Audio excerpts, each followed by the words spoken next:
Warahmatullahi wabarakatuh. Selamat siang Pak Yusta, selaku dosen pengampu mata kuliah Internet of Things dan teman mahasiswa-mahasiswi. Kami dari kelompok 8 akan memaparkan pembahasan materi dari konferensi yang diselenggarakan oleh NVIDIA GTC berjudul Rekonstruksi Gambar Medis dengan Jaringan Saraf Memori yang Efisien, yang dibawakan oleh Nikira Moryakov.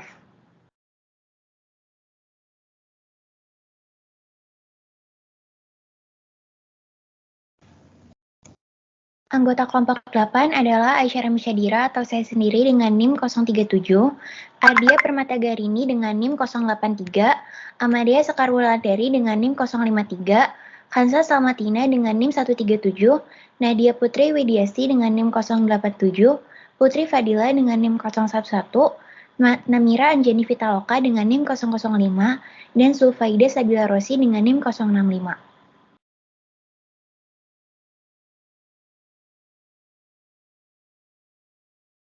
Selanjutnya, topik yang pertama akan dibahas adalah definisi cone beam CT. Cone beam CT adalah varian tomografi komputer di mana sinar X dari sumber disimpangkan dalam balok besar berbentuk kerucut. Detektornya adalah panel datar besar. Cone beam CT atau CBCT adalah modalitas pencitraan 3D yang digunakan di banyak bidang medis, seperti pada terapi radiasi. Pemindai CBCT merangkam serangkaian proyeksi tomografi 2 dimensi yang kemudian diberikan kepada algoritma rekonstruksi yang menghitung volume 3D yang mewakili anatomi pasien. Berikut adalah alat dari CBCT. Aplikasi CBCT yang pertama, radioterapi terpandu gambar. CBCT scan digunakan untuk menghitung kemungkinan perubahan berat pada pasien atau perubahan anatomi. Lalu berikutnya kedokteran gigi, digunakan untuk membantu dokter gigi. Dan yang ketiga, radiologi intervensi. CBCT scan digunakan untuk melakukan operasi yang dipandu gambar, image guide surgery. Kualitas dari gambar CBCT. Yang pertama, kontras rendah dan kalibrasi HU yang buruk dibandingkan dengan CT karena hamburan. Yang kedua, artefak coretan karena pengerasan sinar dan kelaparan foton. Yang ketiga, artefak tiba-tiba menghilang. Yang keempat, rekonstruksi 3D CBCT pada dasarnya sulit. Berikut ini adalah perbandingan gambar dari CBCT dan CT. Proyeksi T atau projection T adalah operator yang memetakan volume 3D array convection atenuasi ke kumpulan gambar proyeksi yang diambil dari sudut yang berbeda. Proyeksi belakang T atau back project T adalah operator yang memetakan kumpulan gambar proyeksi kembali ke domain gambar. Rekonstruksi adalah proses untuk menyelesaikan masalah berikut. G sama dengan T F-through plus E. F-through merupakan bagian dari X, adalah susunan 3 dari koefisien atenuasi yang menjelaskan anatomi dari pasien. G merupakan bagian dari Y, adalah data proyeksi terukur yang berasal dari mesin. E adalah sampel dari pengukuran gangguan, dan T, X proyeksi Y adalah operator proyeksi contoh.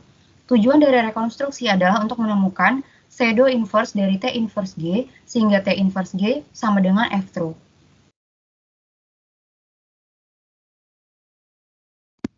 Alasan mengapa rekonstruksi pada dasarnya sulit, yang pertama, T dapat memiliki kernel yang kurang penting. Contoh, untuk CT dengan jumlah sudut pandang terbatas, ada beberapa kemungkinan solusi. Yang kedua, T akan memiliki inverse yang terputus-putus, sehingga variasi gangguan dapat memiliki efek yang kuat pada rekonstruksi. Yang ketiga, khusus untuk CBCT, inversi seperti itu secara matematis lebih sulit daripada untuk CT 2 dimensi. Yang keempat, menyebarkan gerak tiba-tiba hilang lebih rumit di CBCT.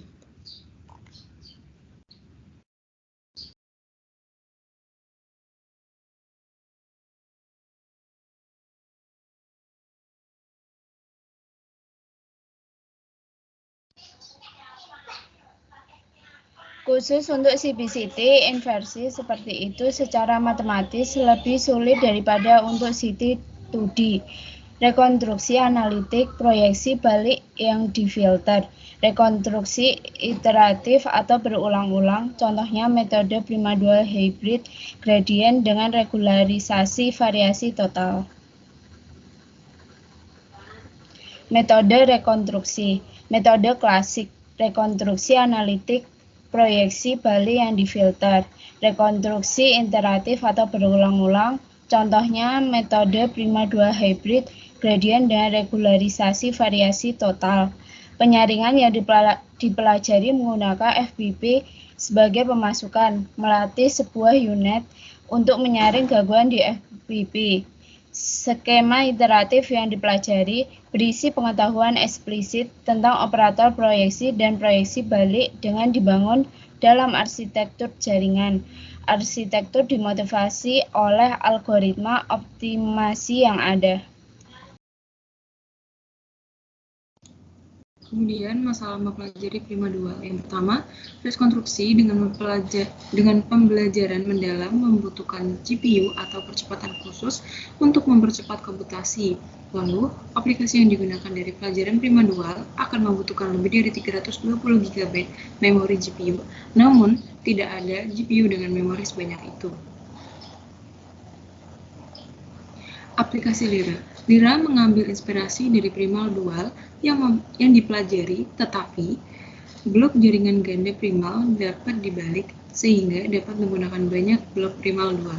Komputasi di dalam blok primal dual menggunakan mekanisme tiling untuk mengurangi biaya memori, sehingga dapat membuat blok primal dual individu menjadi kuat, seperti menggunakan 3D units dengan jumlah filter yang substansial. Kemudian ini adalah sampel Lyra resolusi 1 mm.